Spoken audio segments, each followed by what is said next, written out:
Halo adik-adik, selamat bertemu kembali di channel Belajar Fisika Gratis, Belajar Fisika Jadi Mudah bersama saya Pak Yan. Nah adik-adik, kita akan membahas hari ini adalah tentang pembahasan soal-soal UTBK gelombang 1 di tahun 2021. Nah ini ada beberapa soal yang akan kita bahas. Yang pertama adalah kita lihat soal pertama. Suatu zat radioaktif yang memiliki waktu paruh 2 jam. Berapa lama waktu yang dibutuhkan oleh zat radioaktif tersebut untuk meluluh hingga tersisa 1/16 kali semula? Nah, jadi ini adalah tentang pelajaran radioaktivitas. Di situ disebutkan bahwa waktu paruhnya adalah 2 jam. Waktu paruh itu biasanya kita lambangkan dengan T. Ini untuk waktu paruh. Nah, ini adalah 2 jam. Nah, lalu di situ dikatakan berapa lama waktu yang dibutuhkan untuk radioaktif tersebut meluruh hingga tersisa 1/16 kali semula. Nah, jadi di situ ada sisa. Sisa itu kita lambangkan sama NT. Itu adalah 1/16 kali semula, atau semula itu kita namakan adalah N0. Nah, kita akan mencari berapa lama atau T kecil. Nah ini adalah waktunya. Diingat lagi adik-adik untuk rumus tentang radioaktivitas yang hubungannya sama peluruhan itu adalah NT sama dengan N0 dikali setengah, lalu di sini adalah pangkat T per waktu paruh. Nah jadi NT-nya adalah 1/16 N0. Nah ini kita ganti, lalu ini adalah sama dengan N0 dikali setengah pangkat waktunya kita cari, dan waktu paruhnya di soal adalah 2 jam. Nah ini bisa kita sederhanakan. Untuk N0 nya kita bisa coret. Nah 1/16 kita jadikan dalam bentuk setengah pangkat berapa? 1/16 itu adalah setengah pangkat 4 ya. Jadi nanti di sini adalah pangkat setengah T per 2.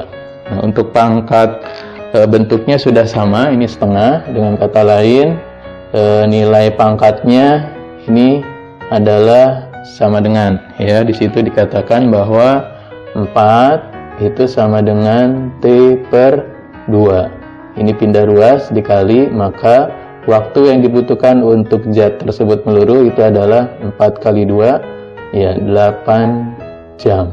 Oke adik-adik, ini untuk soal pertama. Kita masuk ke soal berikutnya. Baiklah adik-adik, untuk soal yang kedua, di sini adalah pada peristiwa efek fotolistrik, berkas foton menyinari suatu plat logam dan energi tertentu. Nah, plat logam tersebut memiliki energi ambang sebesar E0. Maka syarat agar terjadinya efek fotolistrik. Nah, adik-adik, untuk soal ini adalah tentang bab efek fotolistrik. Kita ingatkan bahwa terjadinya efek fotolistrik itu adalah saat ada cahaya ya atau gelombang elektromagnetik itu mengenai permukaan logam. Nah, ini nanti di sini akan ada cahaya yang mengenai permukaan logam tersebut, di mana cahaya itu punya energi, disebutnya adalah energi foton. Nah, ini energi foton, nilainya masih ingat itu adalah E sama dengan tetapan Planck dikali frekuensi atau H kali F, atau boleh juga untuk frekuensinya kita ubah menjadi C per lambda, jadinya H C per lambda. C itu adalah kecepatan cahaya, lambda adalah panjang gelombang.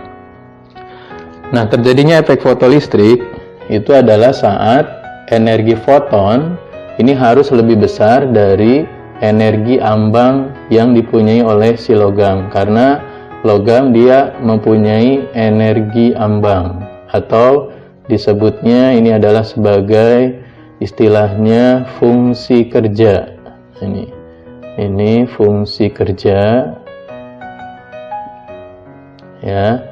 Nah, nilai dari fungsi kerja itu rumusnya sama, cuma untuk fungsi kerja di sini adalah H, F-nya adalah F0. Nah, F0 itu adalah frekuensi ambang, atau bisa kita konversi juga menjadi H C per lambda 0. Nah, lambda 0 sendiri adalah panjang gelombang ambang. Terjadinya efek fotolistrik syaratnya adalah bahwa energi foton, nah ini untuk syarat itu yang pertama adalah energi foton atau E itu harus lebih besar dari fungsi kerja atau energi ambangnya, atau disebutnya adalah W. Nah, agar energi foton lebih besar dibandingkan energi ambang atau fungsi kerja, otomatis frekuensinya itu harus lebih besar dari frekuensi ambang, atau bisa juga nanti pilihannya kalau ada pilihan frekuensi lebih besar dari frekuensi ambang, nah itu pun betul. Atau bisa juga yang ketiga adalah alternatifnya itu bahwa energi berbanding terbalik dengan panjang gelombang. Maka untuk panjang gelombang energi foton itu harus, karena berbanding terbalik, dia harus lebih kecil dibandingkan panjang gelombang fungsi kerja atau energi ambangnya. Nah, ya itu adalah syaratnya.